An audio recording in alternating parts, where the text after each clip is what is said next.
Hello everyone, welcome to this channel. तो इस video के अंदर हम इस क्वेश्चन को सॉल्व करने वाले हैं जिसके अंदर हमारे पास कुछ रिएक्शंस दिए हैं। ठीक है, अराउंड 14 रिएक्शंस हैं। इन सभी को आप लोगों को खुद से ट्राई करना है, फिर मेरे साथ क्या करना है, इनके वीडियो सॉल्यूशंस को मैच करना है। तो एक बार वीडियो को पॉज करके आप इस क्वेश्चन को क्या कर लो, अपने एंड पे ट्राई कर लो, सो डैट आपको काफ़ी सारी रिएक्शंस क्या हो जाएंगी, रिवाइज हो जाएंगी। ये 1 2 6 10 14 एंड 3 17 रिएक्शंस हैं। ठीक है, तो 17 रिएक्शंस को आपने खुद से सॉल्व कर लेना है। ठीक है, उसके बाद हम इस क्वेश्चन का क्या करेंगे, वीडियो सॉल्यूशन स्टार्ट करेंगे। तो आप लोगों ने अपने एंड पे पहले खुद से सभी प्रॉब्लम्स को क्या करना है, सॉल्व करना है। ए बी सी, फिर सी से आपको D E F G H I, ऐसे सभी प्रोडक्ट्स को क्या करना है, ड्रॉ करना है। चलिए स्टार्ट करते हैं। देखो, पहली रिएक्शन हमारे पास क्या है, एक अल्काइन की रिएक्शन रेड हॉट कॉपर के साथ करवाई है। तो मैंने पहले भी आपको करवाया था कि ये एरोमेटाइजेशन रिएक्शन होती है, जिसमें हमारे पास इथाइन से क्या बन जाता है, बेंजीन का फॉर्मेशन हो जाता है। तो जो प्रोडक्ट नंबर ए है हमारा, वो क्या हो जाएगा, बेंजीन हो जाएगा। अब बेंजीन की आगे रिएक्शन करवाई है HNO3 एंड H2SO4 के साथ। तो आपको क्वेश्चन में concentrated HNO3 and concentrated H2SO4 भी दिया जा सकता है। तो इस पर्टिकुलर रिएक्शन का नाम होता है हमारे पास नाइट्रेशन रिएक्शन। ठीक है, इस रिएक्शन को हम क्या बोलते हैं, नाइट्रेशन रिएक्शन। इसमें बेंजीन रिंग का हमारे पास क्या हो जाता है, नाइट्रेशन हो जाता है। मतलब बेंजीन रिंग के ऊपर क्या क्या अटैच हो जाएगा, NO2 ग्रुप अटैच हो जाएगा। बेंजीन रिंग के ऊपर क्या अटैच हो जाएगा स्टूडेंट्स, NO2 ग्रुप अटैच हो जाएगा। तो इस रिएक्शन को हम क्या बोलते हैं, नाइट्रेशन रिएक्शन। तो नाइट्रेशन का रिएजेंट हमारे पास क्या हो गया, concentrated HNO3 plus concentrated H2SO4। अब उसकी रिएक्शन करवाई है हमने iron in presence of HCl। तो हमारे पास क्या बन जाएगा, प्रोडक्ट नंबर सी। तो अगर आपको ध्यान हो, हमने जब अमीन्स वाला टॉपिक पढ़ा था तो नाइट्रो कंपाउंड्स का रिडक्शन पढ़ा था। तो FeHCl से क्या होता था, हमारे पास नाइट्रो का रिडक्शन हो जाता था NH2 के अंदर। NO2 ग्रुप का रिडक्शन हो जाएगा NH2 के अंदर। तो जो प्रोडक्ट नंबर सी है, वो हमारे पास किसका फॉर्मेशन हो जाएगा, एडिलीन का फॉर्मेशन हो जाएगा। आई थिंक पहले 3 प्रोडक्ट तो सभी स्टूडेंट्स के करेक्टली सॉल्व हुए होंगे। नेक्स्ट देखो, जो प्रोडक्ट नंबर सी था हमारा, क्या था, नाइट्रोबेंजीन, सॉरी एनिलीन था। एनिलीन की रिएक्शन हमने NaNO2 प्लस HCl के साथ करवाई। तो हमारे पास किसका फॉर्मेशन होता था स्टूडेंट्स, डाइजोनियम सॉल्ट का। ठीक है ना, बेंजीन डाइजोनियम सॉल्ट का फॉर्मेशन होता था। इस रिएक्शन को हम क्या बोलते थे, डाई एजोटाइजेशन रिएक्शन बोलते थे। एनिलीन की कौन सी रिएक्शन थी ये, डाई एजोटाइजेशन रिएक्शन, जिसमें हमारे पास क्या बनता था, बेंजीन डाइजोनियम सॉल्ट का फॉर्मेशन होता था। इसका फॉर्मेशन होता था बेंजीन डाइजोनियम सॉल्ट का।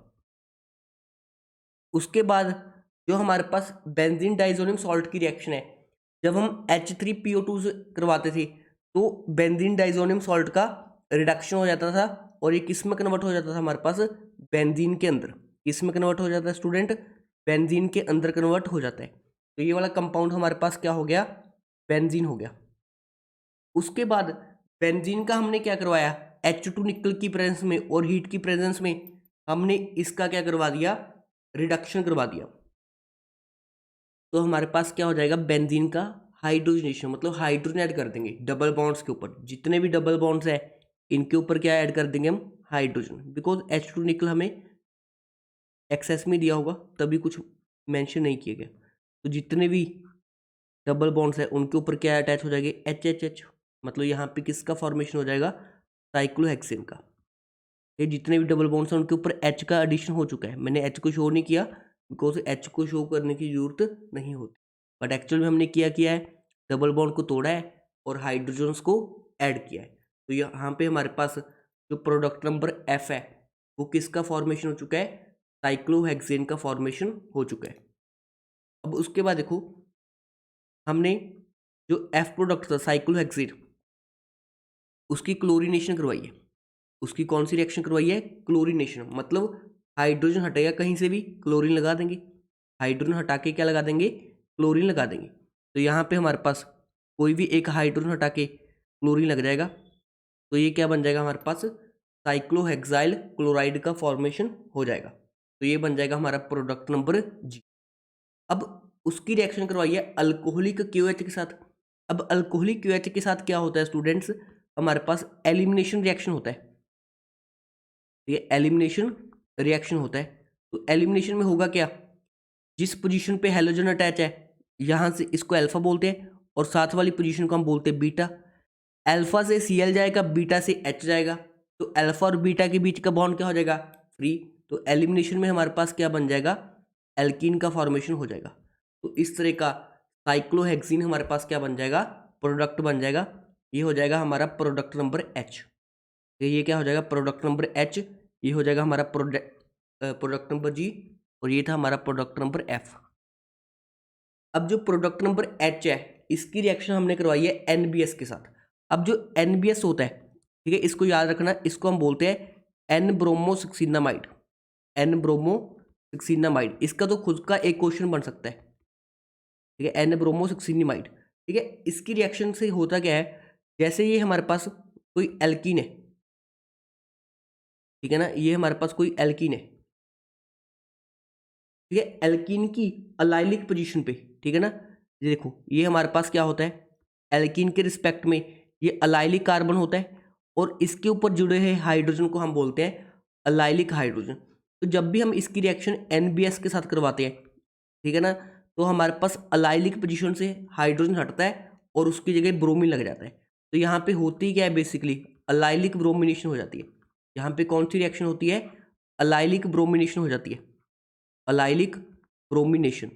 तो NBS के साथ कौन सी रिएक्शन होती है स्टूडेंट्स, अलाइलिक ब्रोमिनेशन होती है। ये आप लोग को ध्यान रखना है।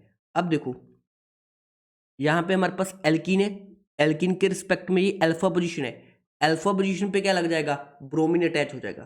तो NBS के साथ जब हमने रिएक्शन करवाई तो जो आई प्रोडक्ट बना हमारे पास वो अलाइलिक पोजीशन पे क्या अटैच हो गया, ब्रोमीन अटैच हो गया। तो ये होती है हमारे पास इंपॉर्टेंट रिएक्शन विद NBS। तो ये वाला हमारा प्रोडक्ट नंबर बन गया आई, ठीक है, आई प्रोडक्ट क्या बन गया हमारे पास, अलाइलिक ब्रोमीन। उसके बाद देखो जो हमारा आई प्रोडक्ट बना था अलाइलिक ब्रोमीन, उसकी रिएक्शन हमने करवाई है अल्कोहलिक क्यूएच के साथ। अल्कोहलिक क्यूएच क्या करेगा, फिर से एलिमिनेशन करेगा, ये वाला कार्बन अल्फा, ये वाला कार्बन बीटा, बीटा से हाइड्रोजन जाएगा, तो अल्फा और बीटा में क्या बन जाएगा, डबल बॉन्ड का फॉर्मेशन हो जाएगा। तो फिर से कौन सी रिएक्शन होगी, एलिमिनेशन रिएक्शन हो जाएगी। फिर से कौन सी रिएक्शन होगी हमारे पास, एलिमिनेशन रिएक्शन होगी, और इस तरह का कॉन्जुगेटेड डाइईन हमारे पास क्या हो जाएगा, फॉर्मेशन हो जाएगा। उसके बाद इसकी रिएक्शन फिर से NBS के साथ करवाई गई है। NBS फिर से क्या करेगा, अलाइलिक ब्रोमिनेशन करेगा। चाहे आप डबल बॉन्ड के रिस्पेक्ट में यहाँ पे करवा लो, चाहे डबल बॉन्ड के रिस्पेक्ट में यहाँ पे किसी पे भी करवा लो, दोनों आइडेंटिकल है। तो हमारे पास फिर से क्या हो जाएगी, अलाइलिक ब्रोमिनेशन हो जाएगी। तो फिर से हमारे पास क्या हो जाएगी, अलाइलिक ब्रोमिनेशन हो जाएगी।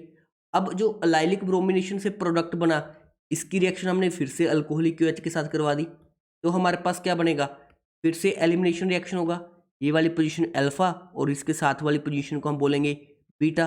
तो अल्फा और बीटा में क्या बन जाएगा, डबल बॉन्ड का फॉर्मेशन हो जाएगा। तो जो फाइनली हमें प्रोडक्ट दिखेगा, जो L नंबर प्रोडक्ट है वो हमारा बन जाएगा बेंजीन। ठीक है, जो L नंबर प्रोडक्ट है वो हमारा क्या बन जाएगा, बेंजीन का फॉर्मेशन हो जाएगा।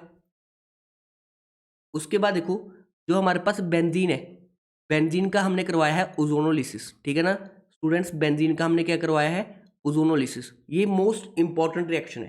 देखो ओजोनोलिसिस करते कैसे हैं, ठीक है, ये सब मैं कभी डिटेल में फिर बता दूंगा। ये चलो हल्का सा आइडिया देता हूँ। जैसे हमने क्या करना होता है ओजोनोलिसिस में, डबल बॉन्ड्स को ब्रेक करना होता है। ये वाला डबल बॉन्ड ब्रेक करेंगे, इस कार्बन के ऊपर डबल बॉन्ड हो, इस कार्बन के ऊपर डबल बॉन्ड हो।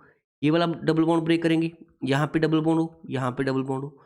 ये वाला डबल बॉन्ड ब्रेक करेंगे, यहाँ पे डबल बॉन्ड हो, यहाँ पे डबल बॉन्ड हो। तो ध्यान से देखो हमारे पास 3 ऐसी यूनिट बन जाएगी, 3 ग्लाई ऑक्सल की यूनिट बन जाती है हमारे पास। इसकी यूनिट बन जाती है 3 ग्लाई ऑक्सल की।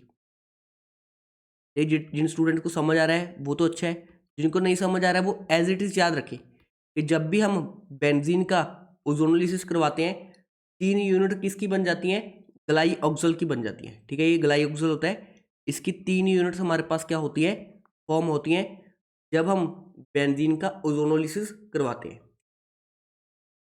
अब इसके बाद हमने करवाई है इसकी रिएक्शन कॉन्सेंट्रेटेड बेस के साथ। ठीक है, कॉन्सेंट्रेटेड बेस के साथ कौन सी रिएक्शन हो जाएगी स्टूडेंट्स?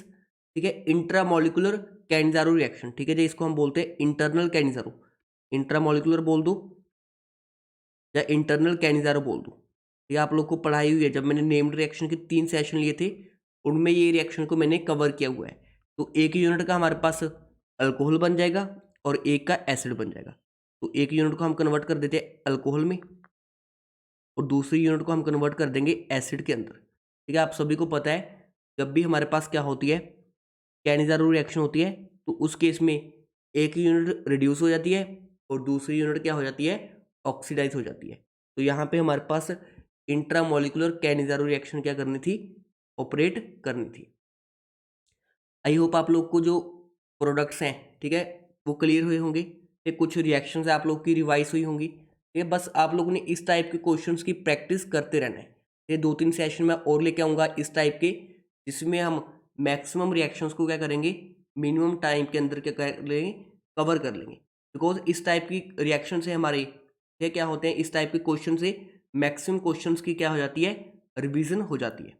आई होप आप लोग को ये वाला सेशन क्लियर होगा। ठीक है, ये वाले सारे क्वेश्चन अभी से आप ये लगा पाएंगे। ठीक है, एक बार खुद से दोबारा से आपने ये वाले क्वेश्चंस की प्रैक्टिस कर लेनी है।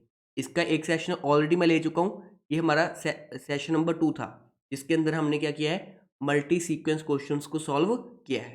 Thank you for watching this video.